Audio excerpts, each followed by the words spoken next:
नमस्कार दोस्तों, मैं गुरु प्रसाद द्विवेदी आप सभी का स्वागत करता हूं अपने YouTube चैनल गुरु प्रसाद द्विवेदी पर।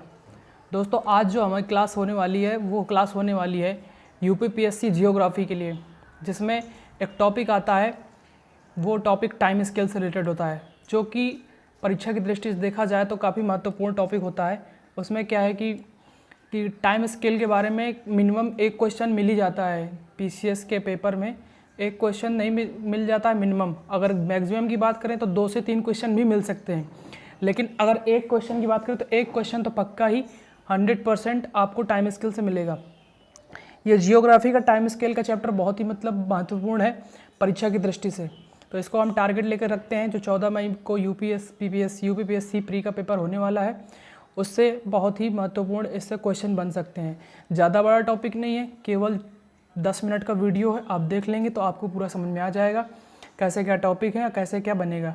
तो दोस्तों, आशा करता हूँ आपको यह वीडियो अच्छी लगेगी। मैंने अपना पूरा बेस्ट दिया है इस वीडियो को बनाने में, और मैंने पूरे जितने भी टाइम स्केल से रिलेटेड क्वेश्चंस हो सके हैं वो मैंने डाले हैं। और साथ ही साथ क्वेश्चंस के साथ साथ इसमें मैंने शॉर्टेस्ट ट्रिक 3 ट्रिक रखी हैं, जिससे आप एरा के याद कर सकते हैं, पीरियड याद कर सकते हैं, और उसके साथ ही साथ आप उनके जो भी हैं कार्यकाल उनको कालानुक्रम में रख सकते हैं एक ट्रिक के माध्यम से। क्योंकि ट्रिक से क्या है कि चीज़ें थोड़ा शॉर्ट हो जाती हैं और हमें याद करने में भी आसानी हो सकती है। तो इसलिए चलिए हम बिना कोई देरी किए हुए वीडियो को आगे बढ़ाते हैं। चलिए लेट्स स्टार्ट द वीडियो। ये मैंने पूरा ग्राफ बनाया है अपने हाथों से। ये पीपीटी है, इस पर मैंने टाइम स्केल का पूरा ग्राफ इस पर मैंने ड्रॉ किया है। तो चलिए शुरू करते हैं। तो पहले हम देखते हैं कि पहले हमारा जो आता है वो आता है इयॉन। सबसे बड़ा इयॉन होता है। ये देखिए, ये जितने भी मतलब कि टाइम स्केल होता है जियोग्राफी में, इसको हम उस हिसाब से लेके चलते हैं कि जो सबसे बड़ा होता है इयॉन होता है, इयॉन बोलते हैं। और उसे हिंदी में भी इयॉन ही बोलते हैं, आप इसको दूसरा मत समझिएगा, इयॉन ही कहेंगे हिंदी में भी। और आगे बात करें, जो इयॉन के बाद आता है वो आता है इरा। देखिए, मैंने हिंदी का यूज़ नहीं किया है, क्योंकि जो मोस्ट प्रोबेबली वर्ड होते हैं वो इंग्लिश में ही पूछे जाते हैं जियोग्राफी में। तो अगर आप इनको इंग्लिश में ही याद करके चलेंगे तो ज़्यादा बेटर रहेगा। तो मेरा यह सजेशन है कि आप इनको इंग्लिश में ही याद करके चलिए, क्योंकि जो एग्जामिनर भी होता है तो वो भी जहाँ तक ज़्यादा हद तक इंग्लिश में ही उसने भी पढ़ रखा होता है, क्योंकि इनकी हिंदी तो ज़्यादा होती नहीं है। अब जैसे इयॉन को इयॉन ही बोलते हैं। इरा आपका महाकल्प हो गया, इरा से छोटा होता है। फिर आपका पीरियड, इसे बोलते हैं कल्प। इयॉन के बाद इरा, इरा के बाद पीरियड, पीरियड की बात करें तो आप पीरियड के बाद आपका आ जाएगा इपॉच या इपॉक कह सकते हैं, और इसे हिंदी में बोलते हैं युग। और इससे भी छोटा बात करें तो इसके बाद आ जाएगा ईयर, जो वर्ष होते हैं। और यहाँ पर मैंने लास्ट कॉलम रखा है कि इवेंट्स, क्या क्या घटनाएं हुई हैं। तो सबसे पहले जान लीजिए, देखिए इयॉन आता है, इयॉन से फिर छोटा इरा, इरा से पीरियड, पीरियड से इपॉक, इपॉक से ईयर, ईयर से ईयर्स। अब देखिए, कई साल मिलकर क्या बनाते हैं, कई साल मिलकर बनाते हैं युग। कई युग मिलकर क्या बनाते हैं, तो कई युग मिलकर बनाते हैं कल्प। और कई कल्प मिलकर क्या बनाते हैं, तो कई कल्प मिलकर बनाते हैं महाकल्प। और कई महाकल्पों से मिलकर बनता है इयॉन। ठीक है, तो अगर हम बड़े से छोटे की बात करें तो इयॉन, इरा, पीरियड, इपॉक, ईयर। और अगर बड़े से छोटे की बात करें तो बड़े से छोटे की बात ये हो गई इयॉन, इरा, पीरियड, इपॉक, ईयर। और छोटे से बड़े की बात करें तो ईयर, इपॉक, पीरियड, इरा, इयॉन। तो ये ही क्रम चलता है हमारे टाइम स्केल में जियोग्राफी में। अब देखिए, इसका मैं अभी आपको ट्रिक भी बताऊंगा कि आप इसको कैसे याद कर सकते हैं। आप केवल अभी हम पूरा चार्ट देख लेते हैं कि कौन से इयॉन में क्या आता है, कौन से इरा में क्या आता है, कौन से पीरियड में क्या रहता है, कौन से इपॉक में क्या है। ठीक है, तो अभी पहले हम ये देख लेते हैं, उसके बाद मैं आपको ट्रिक बताऊंगा। उस ट्रिक के माध्यम से हम इसको याद कर सकते हैं। चलिए आगे बढ़ते हैं। देखिए, सबसे पहले बात करें इयॉन, तो हमारे जो जियोग्राफी में टाइम स्केल में इयॉन है तो वो केवल एक ही है। और वो कौन सा है, तो उस इयॉन की बात करें तो वो आपका है फेनेरोजोइक। ये केवल एक ही इयॉन है आपके टाइम स्केल में, फेनेरोजोइक। तो याद रखिएगा फेनेरोजोइक। याद ना भी रखेंगे तो कोई इतना इंपॉर्टेंट नहीं है, लेकिन आप इयॉन जरूर याद करिए। इयॉन के जितने के बाद भी, इयॉन के भी बाद जितने हैं, इरा, पीरियड, ये याद करने जरूरी हैं। इयॉन केवल एक ही है फेनेरोजोइक, तो उससे याद करने की आवश्यकता नहीं है। ठीक है, इसको आप रख देते हैं। अब देखिए, अब इयॉन में देख लेते हैं कि कौन कौन से एरा आते हैं। हम देखिए इंपॉर्टेंट लेकर चलेंगे, वैसे तो 6-7 हैं, लेकिन हमने यहाँ पर 4 रखे हैं जो कि बहुत ही महत्वपूर्ण है। तो वो हम देख लेते हैं कि कौन कौन से एरा होते हैं। तो सबसे पहले अगर बात करें तो सबसे पहले जो इरा होगा आपका वो हो जाएगा, देखिए जो इयोन के अंदर जो इरा आते हैं तो पहले देख लेते हैं कौन कौन से इरा हैं। तो देखिए 4 प्रकार के इरा हैं। तो सबसे पहला जो इरा है आपका वो है आपका सेनेजोइक, ये इयोन के अंदर आता है। और दूसरी बात करें तो सेनेजोइक, फिर इसके बाद है मेसोजोइक। इसको हिंदी में भी वही बोलते हैं, जो इंग्लिश में है वही हिंदी में है, तो कन्फ्यूज़ मत होइएगा। इयोन के अंदर एक हो गया सेनेजोइक, एक हो गया मेसोजोइक, फिर इसके बाद आपका पैलियोजोइक और उसके बाद है आपका प्री कैम्ब्रियन। देखिए एक इयोन के अंदर आपने 4 इरा पढ़े, सेनेजोइक, मेसोजोइक, पैलियोजोइक और प्री कैम्ब्रियन। अब देखिए अब हम इनके बारे में पढ़ेंगे कि सेनेजोइक में कौन कौन से पीरियड हैं। ये सारे महाकल्प है। जैसे सेनेजोइक को अगर हिंदी में याद करेंगे तो हिंदी में कहते हैं नवजीवन काल, लेकिन हमें हिंदी नहीं चलना है, हमें इंग्लिश में ही इनको याद करना है। तो फेनेरोजोइक इयोन हो गया, उसके अंदर 4 प्रकार के इरा होते हैं, सेनेजोइक, मेसोजोइक, पैलियोजोइक और प्री कैम्ब्रियन। अब देखिए सेनेजोइक को हम 2 पीरियड में बांटते हैं। पहला है हमारा आपका क्वाटरनरी, दूसरा है आपका टर्शियरी। तो सेनेजोइक के आपके 2 पीरियड हैं, कौन कौन से, क्वाटरनरी और टर्शियरी। टेंशन मत लीजिए, याद नहीं हो रहा है मत होने दीजिए, एक बार चार्ट देख लीजिए, उसके बाद ट्रिक देख लीजिएगा, याद हो जाएंगे। तो 4 प्रकार के इरा हो गए, सेनेजोइक, मेसोजोइक, पैलियोजोइक, प्री कैम्ब्रियन। अब सेनेजोइक में देख लेते हैं तो 2 प्रकार के पीरियड हैं, क्वाटरनरी और टर्शियरी, ठीक है। अब मेसोजोइक के अंदर जो पीरियड आता है वो देख लेते हैं। तो मेसोजोइक के अंदर 3 पीरियड आते हैं, क्रिटेशियस, जुरासिक और ट्रियासिक। क्रिटेशियस, जुरासिक और ट्रियासिक, क्रिटेशियस, जुरासिक और ट्रियासिक, ठीक। तो सेनेजोइक का हो गया क्वाटरनरी, टर्शियरी, मेसोजोइक का हो गया Cretaceous, Jurassic, Triassic, Cretaceous, Jurassic और ट्रियासिक। अब देखिए अब पैलियोजोइक के देख लेते हैं पीरियड। तो पैलियोजोइक के देखें तो 6 भागों में बांटा गया है। पैलियोजोइक को 6 पीरियड्स में बांटा गया है। कौन कौन से हैं, पर्मियन है, कार्बोनिफेरस है, डेवोनियन है, सिलूरियन है, ओर्डेनिशियन है और आपका लास्ट कैम्ब्रियंस है, ठीक। अब प्री कैम्ब्रियन में कोई भी पीरियड नहीं है, प्री कैम्ब्रियन एक अकेला इरा ही है। तो देखिए अब हमने इनको बारे में पढ़ा। सेनेजोइक के 2 हो गए, क्वाटरनरी, टर्शियरी, मेसोजोइक में 4 हो गए, क्रिटेशियस, जुरासिक, ट्रियासिक और पैलियोजोइक में 6 हो गए, Permian, Carboniferous, Devonian, Silurian, Ordovician और कैम्ब्रियंस। अब हम इनके बारे में अब इनके इपॉक देखेंगे, कौन कौन से इपॉक हैं, मतलब कौन कौन से युग हैं। देखिए अब इनको सीरियल से भी याद, जैसे अभी मैंने याद कराया आपको कि इयोन, इरा, पीरियड, इपॉक, ईयर, ये मतलब बड़े से छोटे की ओर हो गए। इसी प्रकार आपको इरा को भी याद करना है कि सबसे पहले सेनेजोइक, फिर मेसेजोइक, फिर पैलियोजोइक, फिर प्री कैम्ब्रियन। इसी प्रकार फिर पीरियड भी आपको याद करना है, Quaternary, Tertiary, Cretaceous, Jurassic, Triassic, Permian, Carboniferous, Devonian, Silurian, Ordovician और कैम्ब्रियंस, ऐसे आपको याद कर लेना है। अब हम इनके इपॉक के बारे में देख लेते हैं। टेंशन मत लीजिए, याद नहीं हो रहा मत होने दीजिए, अभी हम आपको पूरा याद करा रहे हैं ट्रिक के साथ। अब इपॉक को देखें तो क्वाटरनरी को 2 इपॉक में बांटा गया है। पहला है आपका हेलोसीन और दूसरा है आपका प्लेस्टोसीन। क्वाटरनरी को 2 इपॉक में बांटा गया है, हेलोसीन और प्लेस्टोसीन।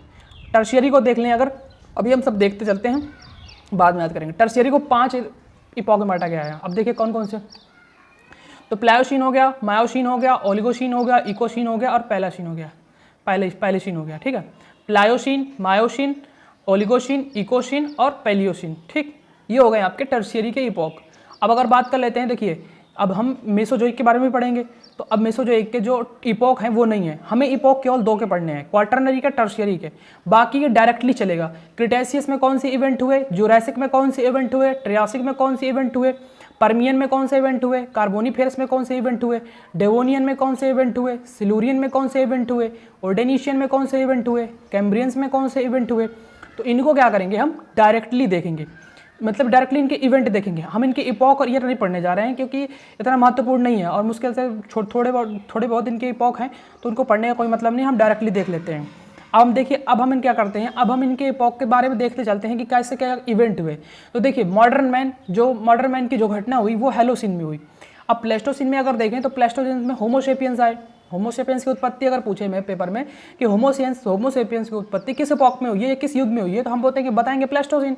पूछ लेता है कि अगर किस कल्प में हुई है तो टर्शियरी, पूछ लेगा किस महाकल्प में हुई है तो सेनेजोइक, और इयोन तो एक ही है, फेनेरोजोइक। ठीक है दोस्तों, आशा करता हूँ आप लोग मेरी बात को समझ पा रहे हैं जो मैं आपको बता रहा हूँ। अब देखिए, अब इनको देख लेते हैं। जैसे प्लायोसीन में कौन सी घटना है, तो प्लायोसीन में अगर देखें तो एंसेस्टर ऑफ ह्यूमंस, जो मतलब मानव के जो पूर्वज थे उनकी घटनाओं का अगर वर्णन है तो प्लायोसीन में है। और मायोसिन में देखें तो मायोसिन में जो पेड़ पौधे आ गए, प्लांट्स ट्री भी, जो प्लांट्स ट्री की जो उत्पत्ति होती है वो मायोसिन युग में होती है। और अगर देखिए एप होता है लंगूर, जो लंगूर है उसकी आपकी ओलिगोसिन में हुई है, ओलिगोसिन में उत्पत्ति हुई है। और अगर बात करें आपका रैबिट हेयर यानी कि खरगोश वगैरह, तो इनकी जो उत्पत्ति मानी जाती है वो इकोसिन मानी जाती है, इकोसिन युग में या इपोक में। और अगर स्मॉल मैमल्स, छोटे जो स्तनपायी हैं, वो पैलियोसिन में पाए जाते हैं। अब देखिए हम इनकी घटना सीधे देख लेते हैं। जैसे क्रिटेशियस की घटना क्या है, एक्सटिंक्शन ऑफ डायनासोर, मतलब डायनासोर का एक्सटिंक्शन पाया जाने लगा था। जो एक्सटिंक्शन है डायनासोर के वो थोड़े मिलने वाले गए थे। अब देखिए जुरासिक युग में हमें पूरे डायनासोर को, हमने मतलब डायनासोर को जितने भी हैं वो जुरासिक में पाए जाते हैं, यानी कि डायनासोर जुरासिक युग में थे। अब देखिए ट्रायसिक में क्या था, ट्रायसिक में आपके फ्रॉक्स, टर्टल्स यानी मेढक, कछुआ आने लगे थे ट्रायसिक में। इसके बाद अगर देखें तो अब इनके बारे में देख लेते हैं, पर्मियन, कार्बोनिफेरस, डेवोनियन, सिलूरियन, ऑर्डिनेशियन और कैम्ब्रियंस। तो देखिए जो पर्मियन, अब इनमें की इनकी भी घटनाएं देख लेते हैं। हमें कैम्ब्रियंस की नहीं देखनी, बाकी 5 देखेंगे। तो देखिए रेप्टाइल्स डोमिनेंट, यानी कि जो रेप्टाइल्स का डोमिनेंट मिला था वो हमें पर्मियन में मिलने लगा था। दूसरी बात करें फर्स्ट रेप्टाइल्स, अगर जो पहला जो सरीसृप जीव है जो पाया गया वो कार्बोनिफेरस, कौन से पीरियड में, कार्बोनिफेरस में फर्स्ट रेप्टाइल्स मिले थे। डेवोनियन में एम्फीबियंस आ गए थे। और सिलूरियन में फर्स्ट ट्रेस ऑफ लाइफ माने जीवन का जो पहला कोई अगर तथ्य मतलब ट्रेस मिला है तो वो आपको सिलूरियन में मिला है। ऑर्डिनेशियन में क्या हुआ, आपको मछली देखने को मिली, पहली मछली, फर्स्ट फिश मिली। तो देखिए ये एक प्रकार से जीवन का क्रम है कि किस युग में जीवन का क्रम, आदमी का मतलब व्यक्ति का विकास। जैसे हमें पुराने जन्म में, जैसे हमारे अगर वेदों अगर हम पढ़ो तो जैसे कि अवतार होते थे, तो पहले देखिए एक पहले जो छोटे छोटे अवतार होते थे, मतलब जल में जीवन की उत्पत्ति हुई। सबसे पहले कुर्मा अवतार हुए, कच्छप अवतार मतलब कि जल में कछुआ का अवतार हुआ, फिर वराह अवतार हुआ जो सबसे ज़्यादा जीवन काल जीता, जो वराह सुकर वाला अवतार हुआ। उसी प्रकार इसमें क्या है कि एक ह्यूमन का एक मतलब एक ऐसा एक कॉर्नोलॉजी, मतलब बोले क्रोनोलॉजिकल एक मतलब एक क्रम, घटनाक्रम मिलता है कि कैसे कैसे मानव की उत्पत्ति। ये हम जियोग्राफी के अलग टाइम स्केल में पढ़ते हैं, ये पूरा अलग ही चलता है, मतलब इसका मतलब पढ़ने का तरीका अलग है। तो देखिए यही चीज़ें हैं जो परीक्षा की दृष्टि से महत्वपूर्ण होते हैं। अब देखिए प्रीकैम्ब्रियन में देखें तो प्रीकैम्ब्रियन में कोई अगर इवेंट हुआ, देखिए जो नील हरित सवाल जो अगर पाए गए हैं तो वो प्रीकैम्ब्रियन महाकल्प में पाए गए हैं। इरा होता है महाकल्प, पीरियड होता है कल्प, इपोक होता है युग, ईयर होता है वर्ष, इवेंट में घटनाएं आप सब जानते हैं। तो दोस्तों आपको ये समझ में आया कि नहीं आया? मुझे लग रहा है कि मैंने पूरा अपना बेस्ट देने को किया है। एक बार आपको रिपीट कर देता हूँ। सबसे पहले फेनोरोजोइक ईयन है, उसके अंदर 4 एरा हैं, सेनोजोइक, मेसेजोइक, पैलियोजोइक, प्रीकैम्ब्रियन। सेनोजोइक में 2 पीरियड है, क्वाटरनरी, टर्शियरी, ठीक है। मेसोजोइक में 3 पीरियड है, क्रेटासियस, जुरासिक, ट्रियासिक। पैलियोजोइक में 6 पीरियड है, पर्मियन, कार्बोनिफेरस, डेवोनियन, सिलूरियन, ऑर्डिनेशियन, कैम्ब्रियंस। फिर बात करें क्वाटरनरी को 2 इपोक में बांटा गया है, हैलोसिन, प्लेस्टोसिन। टर्शियरी को 5 इपोक में बांटा गया है, प्लायोसिन, मायोसिन, ओलिगोसिन, इकोसिन और पैलियोसिन। अब अगर मॉडर्न मैन की बात करें तो हेलोसिन में मिलता है, प्लेस्टोसिन में होपोसिन मिलता है, प्लायोसिन में आपके मानव के पूर्वज मिलते हैं, मायोसिन में पेड़ पौधे मिलते हैं, ओलिगोसिन में लंगूर मिलने लगता है, इकोसिन में रैबिट हेयर रहते हैं, पैलियोसिन में स्मॉल मैमल्स, छोटे स्तनपाई। क्रिटेशियस में बात करें तो डायनासोर का एक्सटिंक्शन होने लगा था, और जुरासिक में बात करें डायनासोर मिलने लगे थे, ट्रियासिक में आपका मेढक और कछुआ होने लगे थे, पर्मियन में रेप्टाइल्स डोमिनेंट दिखा, कार्बोनिफेरस में फर्स्ट रेप्टाइल्स हुआ, डेवोनियन में एम्फीबियंस आए, सिलूरियन में फर्स्ट ट्रेस ऑफ लाइफ मिला, और कैम्ब्रियंस में फर्स्ट फिश मिली। प्रीकैम्ब्रियन बात करें तो आपको नीलहरित शैवाल मिला। ये पूरा एक ही पेज में मैंने आपको पूरा टाइम स्केल समझा दिया। इसको आपको अच्छे से पढ़ लेना है, रट लेना है। ये मतलब आपको इवेंट्स जरूर रटना है, बाकी की ट्रिक बता रहा हूँ, लेकिन इवेंट्स आपको दिमाग में रखना है कि होमोसेपियंस कब आए, और मतलब होमोसेपियंस की उत्पत्ति, रेप्टाइल्स डोमिनेंट कब हुआ, किस युग में। तो ये आपके लिए आपको याद करना पड़ेगा, क्योंकि परीक्षाओं में ऐसे ज़्यादा पूछता है जैसे कि स्मॉल मैमल्स की उत्पत्ति कहाँ देखी गई है, किस इपोक में, किस युग में। तो आप बता सकते हैं कि पैलियोसिन में। तो ये मतलब बहुत जरूरी है। अब आगे देख लेते हैं ट्रिक क्या है। तो सबसे पहले मैं इरा की याद करने की ट्रिक बताता हूँ कि इरा को छोटे से बड़े के मतलब पहले से बाद तक के क्रम में कैसे रखेंगे, इरा को कैसे डिफाइन करेंगे ट्रिक के माध्यम से। तो चलिए मैं चलता हूँ अगले पेज में, ट्रिक जहाँ लिखी है। देखिए पहली जो ट्रिक है इरा के लिए, अरे सीने में जो पाले हो काम में तेरा साथ हो। ये देखिए ट्रिक है, अरे सीने में जो पाले हो काम में तेरा साथ हो। अरे मतलब अरे सीने में हो गया सेनोजोइक, सीने का मतलब सेनोजोइक। मेजो मतलब मेसोजोइक। पाले हो मतलब पैलियोजोइक, और काम में तेरा साथ हो यानी कि आगे कौन सा बचा आपका प्रीकैम्ब्रियन। ये हो गई आपकी इरा की ट्रिक। अब आगे बात करते हैं जो पीरियड कैसे याद करेंगे, जो उनके पीरियड हैं उनको ऊपर से नीचे क्रम में। क्यों तार करे जुड़े से तेरे प्रकार दिया सिल उर्दू कम। क्यों तार करे जुड़े से तेरे प्रकार दिया सिल उर्दू कम। आगे ट्रिक है इसकी, इपॉक की ट्रिक देखिए, इपॉक मतलब युग कैसे आपको याद करना है, जो 6-7 युग हैं पहले से बात के क्रम में। तो हेलो, प्लीसो, प्लियो, मियो, लीगो एक से पाले हैं। हेलो, प्लीसो, प्लियो, मियो, लीगो एक से पाले हैं। तो ये देखिए ट्रिक है। अब आप काम करिएगा, ये ट्रिक हैं, इन ट्रिकों को आप उसमें चार्ट्स में इस्तेमाल करके देखिए कि किससे क्या आप बना सकते हैं। तो जब आपको सही लगे ट्रिक अगर आपको सही लगती है, आपको मतलब याद करने में आसानी होती है, तो आप ट्रिक फॉलो कीजिए, वरना आप उनको रट लीजिए, पढ़ लीजिए, याद कर लीजिए। ट्रिक पे आप रख कर देख लीजिए, अगर ट्रिक आपको सही लगती है, इजी लगती है, ट्रिक के माध्यम से आपको याद करने में आसानी होती है, तो याद कर लीजिए। ये मैंने सारी ट्रिक आपके सामने लिख दी हैं। इरा की है, अरे सीने में जो पाले हो, काम में तेरा साथ हो। पीरियड में आप यूज कर लीजिएगा कि उतार करे जुड़े से तेरे पर कार दिया सुल उर्दू कम। और इपॉक ट्रिक में हेलो, प्लीसो, प्लियो, मियो, लीगो एक से पाले हैं। तो दोस्तों आशा करता हूँ आपको वीडियो अच्छी लगी हो। वीडियो अगर अच्छी लगी होगी तो आप वीडियो को लाइक करेंगे, शेयर करेंगे और मेरे चैनल को सब्सक्राइब करेंगे। और इसी तरह अच्छे फैक्ट्स पाने के लिए हमारे चैनल से हमेशा के लिए जुड़े रहेंगे और छोटे छोटे टॉपिक को कवर करते जाएंगे, क्योंकि आगामी परीक्षाओं के हिसाब से हम एक सीरीज़ लेके आ रहे हैं, जिसमें से हम कोई छोटा टॉपिक यूपीपीएससी से रिलेटेड एक कोई ना कोई टॉपिक जियोग्राफी से रिलेटेड जरूर लाएंगे, क्योंकि जियोग्राफी एक मेन सब्जेक्ट होता है। कम से कम 10 या 15 क्वेश्चन यूपीपीएससी प्री में पूछे जाते हैं। तो आप इसी तरह से हमारी सीरीज़ में बने रहिए और हमारे चैनल पे आप वीडियोज़ देखते रहिए। तो चलते हैं दोस्तों, जय हिंद, जय भारत।